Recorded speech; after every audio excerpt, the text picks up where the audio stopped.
Yeah, I think, you know, for the second part, it was my first book was where I actually felt like I found my form. And of course, the other books are different, but in a way, I felt like this was, you know, my voice and my thing, and I just want to do it more if possible. But how I feel after all these years, I feel very grateful. I feel very grateful that the book is still read, and it's incredible that I'm kind of still speaking about it, and Julia as well speaking about the translation so many years after. It really, I feel very grateful about it. So this is a more general question in regard to your writing journey. You said, and I agree, that part of the scarcity of Portuguese nonfiction can be due to a lack of funds and economic comfort. On that note, if you were to have infinite liberty in that sense, what is a project you would love to start right away and really invest in? I'm laughing because actually, I think if I would have infinite liberty and a lot of money, I would not write anything. It would be a disaster. Because I need deadlines, I need to struggle. It's just how it goes up probably, and I am awfully lazy, so it would be a problem for me to have too much money. But it would be nice to have a little bit of money to work. And the reality in Portugal is very difficult. You know, advances are extremely small, advances are extremely small, and there is no money to actually invest in research. And for you to write a book, it's already difficult to write a book that takes you such a long time to write, even if it doesn't need research or traveling. If it does, then actually it's very difficult, and you have to be so passionate about it, and you have to believe in the project so much to actually see it through.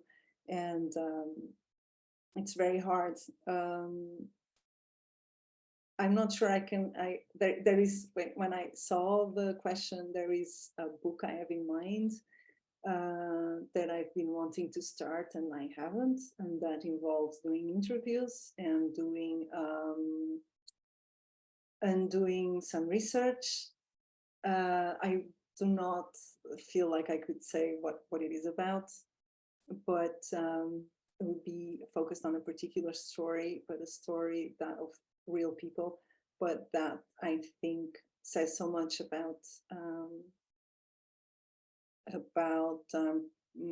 Portuguese social history and social history and just regular history, and a lot about also women's lives.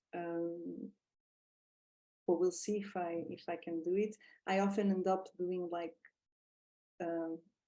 books that I didn't think I would do, like my last one.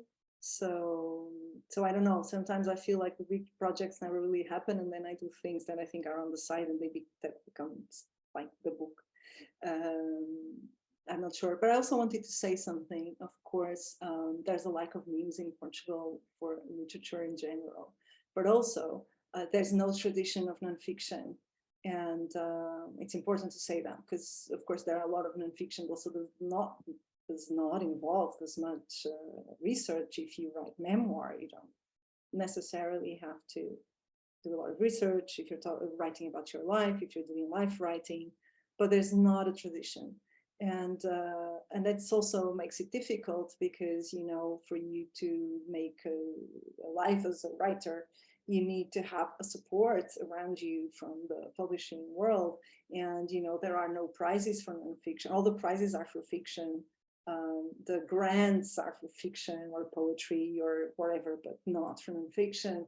So it's hard because if you do not write fiction, then it's hard for you to get in the circuit and get the grants, the prizes, this and that, and make your life and get the money that allows you to keep going. So that makes it harder. I am very happy that my latest book that just came out like a month ago, it's actually the first book of a new collection of literary nonfiction. And this is the first collection that wants to publish literary nonfiction in Portuguese. Of course, there are books of literary nonfiction that are published in several publishers in translation, which is great. And just but kind of scattered and in many publishers. Of course, there are publishers that publish a bit more nonfiction than others, but this is like the first collection that kind of introduces itself as literary nonfiction in Portuguese, and I'm really hoping that it helps to bring new authors that maybe are working and want to work in this genre and kind of need a little bit more of support to do it.